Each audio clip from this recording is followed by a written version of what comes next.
عزیزان محترم، اللہ نے جس دن نبی کریم صلی اللہ تعالی علیہ وسلم کو نبوت دی، اس دن اللہ نے اپنے پیغمبر کو 5 آیتیں دی۔ جس دن نبوت ملتی ہے اس دن 5 آیتیں ملتی ہیں، اور ابتدا ہی ہوتی ہے اقرا، اقرا میرے پیغمبر پڑھیے۔ اول دن سے آپ کو مشن دیا گیا کہ آپ کی نبوت اور قرآن ساتھ ساتھ چلے گا، ایمان اور قرآن ساتھ ساتھ چلے گا۔ اور پھر اس کے اوپر کئی آیتیں اتری، اور اللہ کے پاک پیغمبر کو اللہ نے یہ فریضہ بڑے احسن طریقے سے نبھانے کا حکم دیا۔ فرمایا یا ایھا الرسول، میرے پاک پیغمبر، بلغ ما انزل الیک من ربک، بلغ، میرے پیغمبر تبلیغ شروع کر، بلغ میرے پیغمبر پہنچا کیا چیز؟ ما انزل الیک من ربک، اس قرآن کو جو آپ کی طرف نازل کیا گیا ہے میرے پیغمبر، یہ آپ کا فریضہ ہے۔ ہاں، دنیا میں تنظیمیں، پارٹیاں، فرقے، ٹولے بنتے ہیں، اور بننے کے بعد وہ مل کے بیٹھتے ہیں کہ جی ہم اپنے لیے منشور بناتے ہیں، ہم اپنے لیے کوئی مشن وضع کرتے ہیں، ہمارا مشن کیا ہوگا، ہمارا دستور کیا ہوگا۔ اللہ فرماتے ہیں میرا پیغمبر، آپ کو مشن ڈھونڈنے کی ضرورت نہیں ہے، آپ کا مشن آپ کے آنے سے 4000 سال پہلے آپ کے جد امجد ابراہیم خلیل اللہ نے بیان کر دیا ہے۔ جب باپ بیٹا ابراہیم خلیل اللہ، اسماعیل ذبیح اللہ، دونوں باپ بیٹے کعبۃ اللہ تعمیر کرتے ہیں، ترنول والوں سنیے، جب تعمیر کرتے ہیں کعبہ مکمل ہو گیا، اللہ کے خلیل دعا کرتے ہیں، قرآن مقدس نے وہ دعا نقل کی ہے۔ کیا دعا؟ فرمایا ربنا وابعث فیہم رسولا منہم یتلو علیہم آیاتک ویعلمہم الکتاب والحکمہ۔ اے میرے ربا، بھیج دے وہ شان والا رسول، عظمت والا رسول، وہ تعظیم والا رسول۔ اللہ مکان تیار ہو گیا، آباد کرنے والا مکین عطا فرما۔ اللہ مسجد بن گئی ہے، امام و خطیب عطا فرما۔ اللہ مدرسہ بن گیا، درس دینے والا مدرس عطا فرما۔ اور وہ کون ہوگا؟ رسولاً، عظمت والا رسول، میری نسل سے، میری اولاد سے کرے گا کیا؟ مشن کیا ہوگا؟ ان کا پروگرام کیا ہوگا؟ یتلو علیہم آیاتک، آپ کی آیتیں پڑھ پڑھ کے سنائے گا، وَيُعَلِّمُهُمُ الْكِتَابَ، اور ان کو قرآن کی تعلیم دے گا۔ میری بات سمجھ میں آ رہی؟ کس کی تعلیم دے گا؟ قرآن کی تعلیم دے گا۔ وہ معلم قرآن ہوگا، وہ معلم کتاب ہوگا۔ 4000 سال پہلے مشن بتایا جا رہا ہے، یعلمہم الکتاب، وہ قرآن کا معلم ہوگا۔ 4000 سال بعد جب میرے پاک پیغمبر دنیا میں آتے ہیں، آپ کے سر پہ تاج نبوت رکھا جاتا ہے، امام الانبیاء جد امجد کی اس دعا کی تائید کرتے ہوئے کیا فرماتے ہیں لوگوں؟ انا ثمرۃ دعاء ابراہیم، میں ابراہیم خلیل اللہ کی دعاؤں کا نتیجہ ہوں، میں اپنے باپ ابراہیم خلیل اللہ کی دعاؤں کا نتیجہ ہوں۔ انہوں نے دعا میں یہ بھی فرمایا تھا یعلمہم الکتاب، وہ آخری پیغمبر قرآن کا معلم ہوگا۔ تو نبی کریم فرمانے لگے انما بعثت معلما، واقعی اللہ نے مجھے معلم بنا کر بھیجا ہے۔ اسی دعا کا اثر انما بعثت معلما، میں معلم بن کے آ گیا ہوں۔ علماء موجود ہیں، طلباء موجود ہیں۔ جب ایک معلم، استاد، ٹیچر مدرسے میں، سکول میں، کلاس میں اپنے شاگردوں پہ محنت کرتا ہے، شب و روز لگاتا ہے، پھر کچھ عرصہ گزرنے کے بعد شاگردوں کو دیکھتا ہے میری محنت کا اثر ہے یا نہیں، پھر ان میں کچھ دانے چنتا ہے، جو سب سے قابل ہوتے ہیں نا ان کو چنتا ہے استاد، اور پھر ان کو بڑے بڑے پروگراموں میں پیش کرتا ہے، سٹیجوں پہ پیش کرتا ہے، دیکھو میرا شاگرد بول رہا ہے کیسا ہے۔ ہمارے ہاں تقریباً 1.5-2 مہینے پہلے پورے خیبر پختونخوا کے سکولوں کا مقابلہ تھا، تو جو مجھے پہچاننے والے تھے بڑے بڑے دور سے، ہنگو سے، کرک سے، اسی طرح کوہاٹ سے، ڈیرہ اسماعیل خان، دیر سے آئے تھے، رات میرے پاس ہو ٹھہرے، صبح ان کو میں نے سکول بتایا کہ آپ کا مقابلے کا سکول وہاں ہے۔ تو میں دیکھتا ہوں کہ ایک شاگرد کے ساتھ 2 استاد آئے ہوئے ہیں، ایک شاگرد کے ساتھ 2 استاد آئے ہوئے ہیں، اور بڑا فخر ہے جی یہ میرا شاگرد ہے، اس نے اپنا ضلع ٹاپ کیا ہے، اب میں اس کو صوبے میں پیش کرتا ہوں۔ کیوں؟ شاگرد کی قابلیت، یہ استاد کی قابلیت تصور ہوتی ہے، شاگرد کی محنت، یہ استاد کی محنت تصور ہوتی ہے، شاگرد کی عزت اور شہرت، یہ استاد کی عزت اور شہرت ہوتی ہے۔ تو میرے پیغمبر بھی تو معلم بن کے آئے، میرے پیغمبر بھی تو استاد بن کے آئے، آپ کی بھی ایک کلاس تھی شاگردوں کی، اور وہ کلاس ہے صحابہ کرام کی جماعت۔ آپ نے ایک جماعت تیار کی، لیکن ہم اپنے شاگردوں کو سکالروں، علماء، بڑے بڑے پروفیسروں کے سامنے پیش کرتے ہیں، پیغمبر نے اپنے شاگردوں کو میرے اور آپ کے سامنے پیش نہیں کیا کہ جی آپ دیکھو میرے شاگرد پاس ہیں یا فیل ہیں۔ ہمارے لیے یہ حق نہیں، ہمیں نہیں بتایا کہ جی آپ چیک کرو ہری پور والو، مانسیرے والو، اسلام آباد والو، تم دیکھو صحابہ میری محنت کامیاب ہوئی ہے ناکام ہوئی ہے، یہ پاس ہیں فیل ہیں، پہلا نمبر کون ہے، ہارا ہوا کون ہے، جیتا ہوا کون ہے۔ کیا کیا جائے؟ ہر چیز بجلی سے چلتی ہے، مولوی بھی بجلی سے چلتا ہے، یہ بند تو میں بھی بند ہو جاؤں گا۔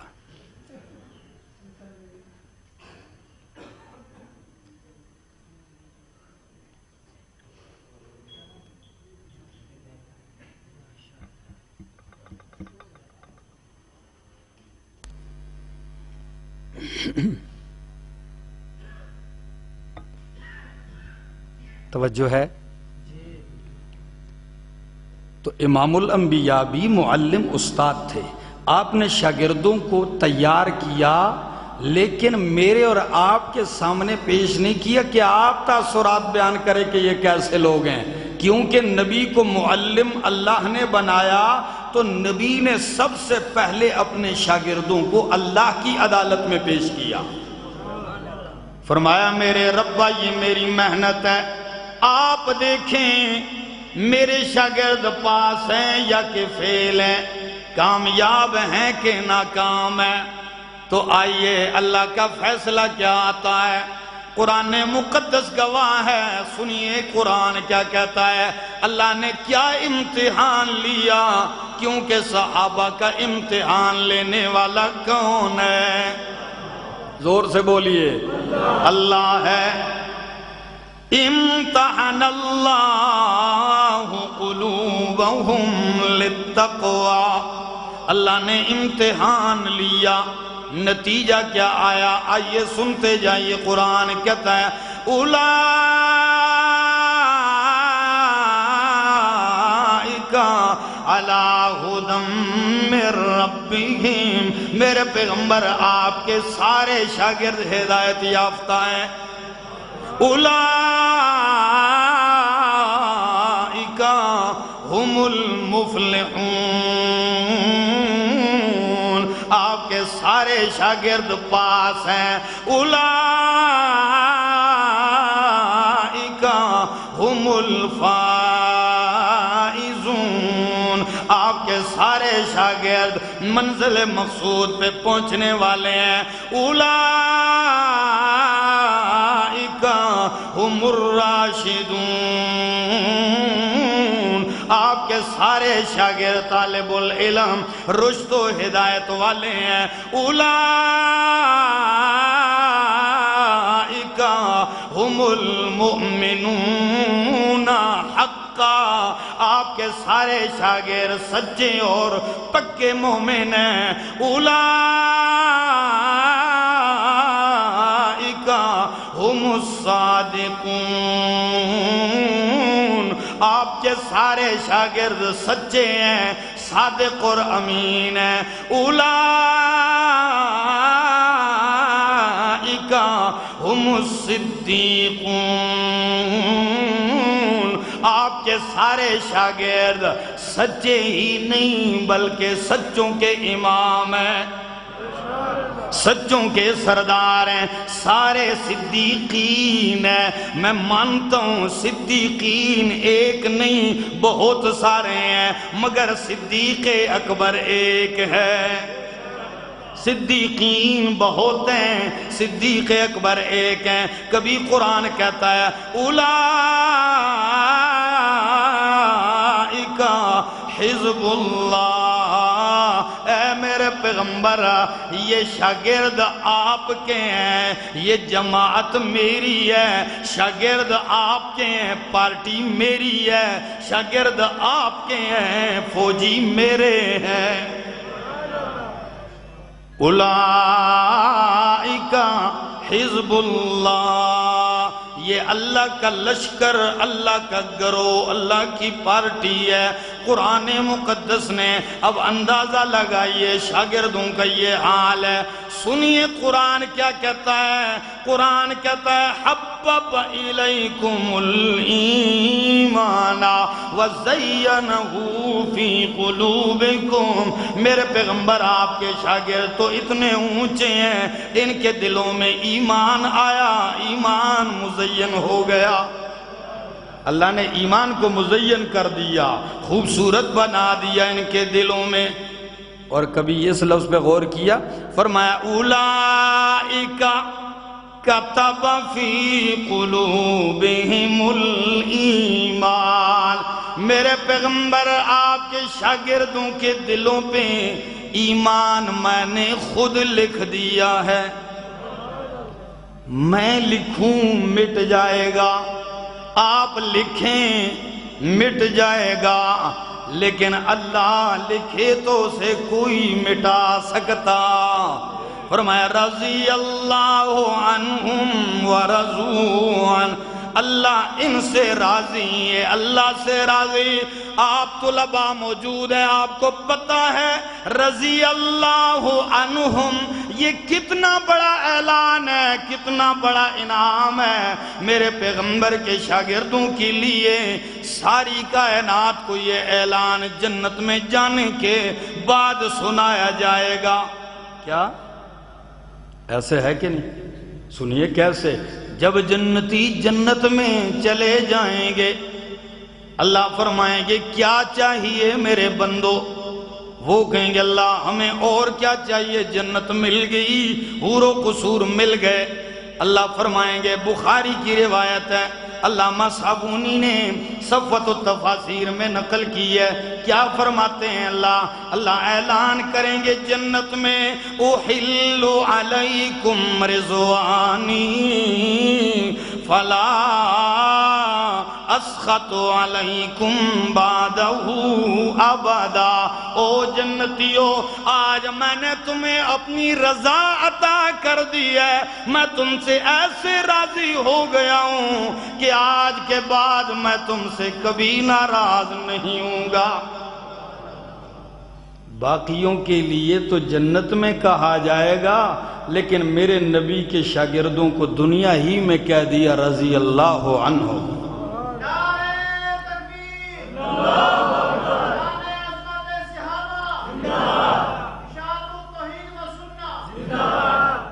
اللہ اکبر۔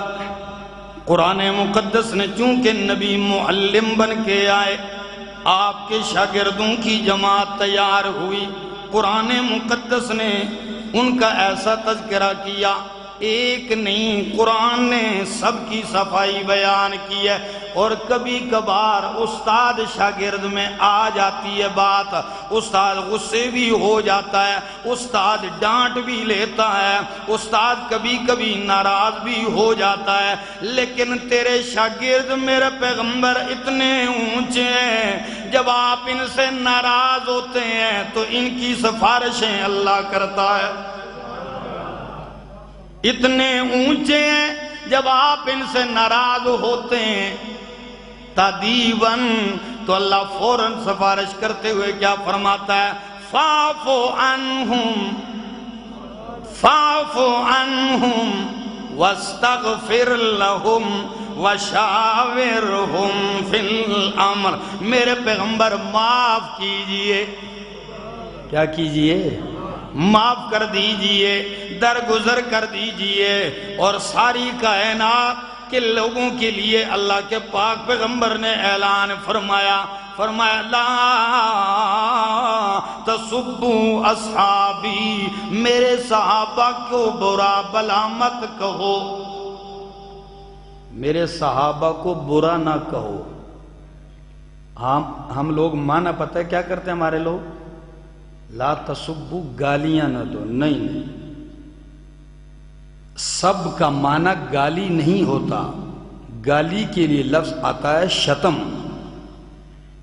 کیا لفظ آتا ہے؟ شتم۔ گالی اس کو کہتے ہیں۔ سب کس کو کہتے ہیں؟ سب کہتے ہیں ٹوکنے کو، کیا؟ ٹوکنے کو، ناگواری ناراضگی کے اظہار کو۔ اس کے لیے بھی دلیل سنیے، صحیح مسلم کی روایت ہے، نبی علیہ السلام نے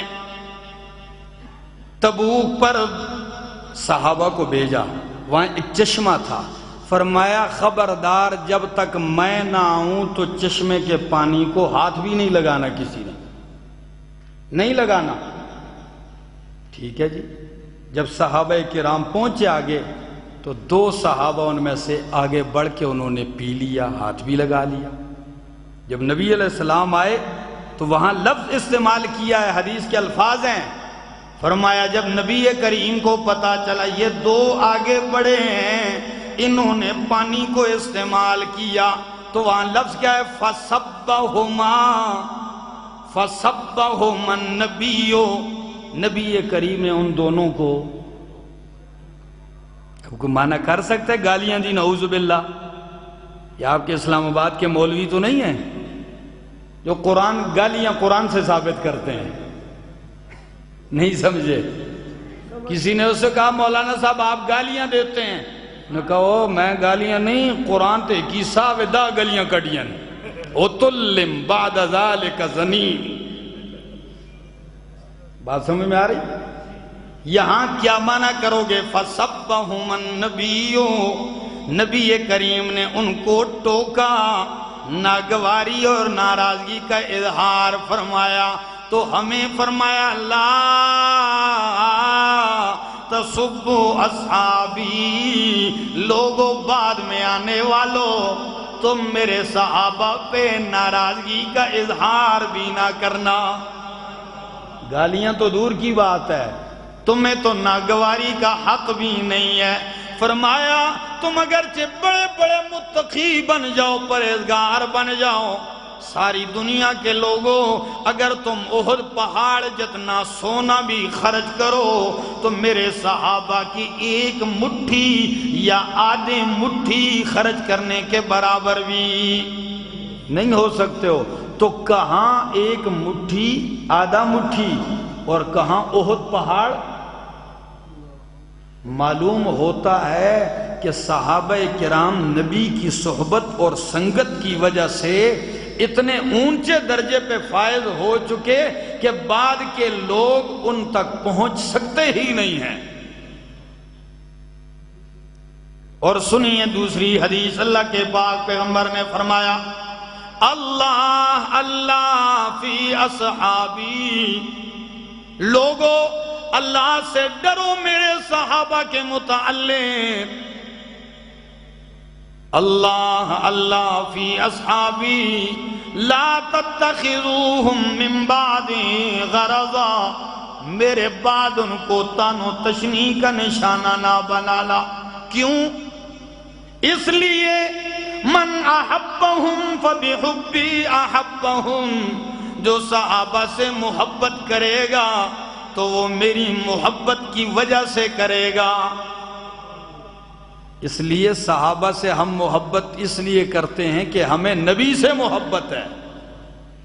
اور فرمایا وَمَنْ أَبْغَضَهُمْ فَبِبُغْضِي أَبْغَضَهُمْ، جو ان سے بغض رکھے گا وہ میرے بغض کی وجہ سے رکھے گا، یعنی اس کو نبی سے بغض ہوگا تبھی صحابہ سے بغض رکھے گا۔ فرمایا من آذاہم فقد آذانی، جو انہیں تکلیف و اذیت دے گا وہ میں محمد کو اذیت دے گا۔ ومن آذانی فقد آذ اللہ، جو مجھے اذیت دے گا وہ اللہ کو اذیت دے گا۔ اور جو فقد ومن آذ اللہ، جو اللہ کو اذیت دے گا، فَيُوشِكُ أَن يَأْخُذَهُ، قریب ہے کہ اللہ اسے پکڑ لے۔ اللہ کے لیے پکڑنا کوئی مشکل نہیں ہے۔ عزیزان محترم، بات کر رہا تھا کہ نبی کریم کو مشن دیا گیا يُعَلِّمُهُمُ الْكِتَابَ والحکمہ، قرآن کے معلم نے ایسی تعلیم دی، ایسے لوگوں کی جماعت تیار کی، اتنی اعلیٰ جماعت تیار کی ہے کہ دنیا میں اس کی مثال نہیں ملتی۔ یقین کیجئے میرے دوستو، آج کل بھی لوگوں کو، کل ہمارا ایک مردان میں ایک جگہ پروگرام تھا تو مسجد کے قریب میں نے کچھ لوگوں کو دیکھا، نے کہا یہاں کچھ لوگ مسجد کے قریب ہیں اور وہ کچھ ذکر کرتے ہیں۔ میں نے کہا کیا ذکر کرتے ہیں؟ کہتے ہیں وہ ناک میں ذکر کرتے ہیں۔ میں نے کہا ناک میں کس طرح ذکر ہوتا ہے؟ کہتے ہیں پختو کی پرشائخی جی، ٹھیک ہے نا، جیسے زکام نہیں لگا تھا ایسے چھینکے مار رہے ہیں، کہتے ہیں ذکر ہے۔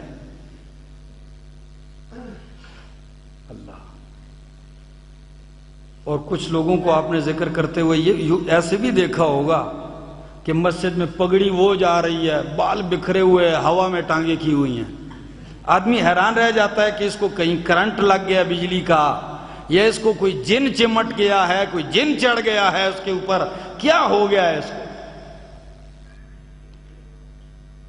ایک صحابی رسول ہیں صلی اللہ علیہ وسلم، ان کا بیٹا ایک ایسے جماعت کے پاس گیا، تابعی تھا۔